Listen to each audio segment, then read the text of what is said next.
Hi, my name is Tan, and I'm from Klang. So I recently dabbled a little bit in long range, and I've brought back my 7-inch drone. And very quickly, the first question that comes to mind is how big of a battery I would need. So I decided to do some tests at the park today with some of the lipos that I had lying around before I made my next purchase, and I'd like to share with you guys my findings. So how I'm gonna run this experiment, I'm actually gonna fly 3 rounds around the park. At a consistent speed, I'll attempt around 40 to 50 kilometers per hour. And this is a bit more of a practical test rather than a very technical one. So I'm gonna cut over to the flight videos right here, and let's compare.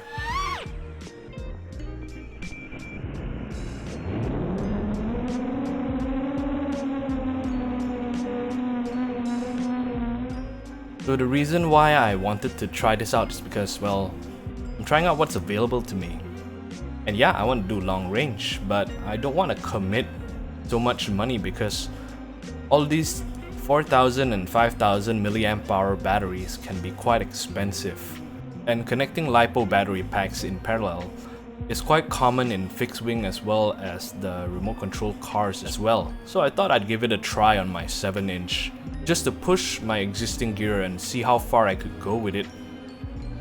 And the other reason why I see there's a benefit to using two 1300 milliamp hour packs instead of just keep buying newer and bigger lipo packs is because of versatility.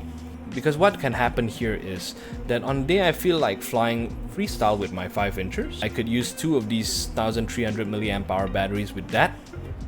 When I feel like flying my 7-inchers, I bring out my parallel connector and I plug them in. Hence I get much more versatile with these sets being able to be used on 5-inchers as well as 7-inch days. Alternatively, if I have a bigger pack, something that heavy isn't necessarily what I want to put on a 5-inch drone because I've tried out this 2200 pack on my 5-inch. The performance just dipped. Anyway, you can keep watching this flight or skip ahead for my final thoughts. I'll put the timestamp over here.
So after that flight, I let the batteries cool down for a bit and I measured it a couple of minutes ago.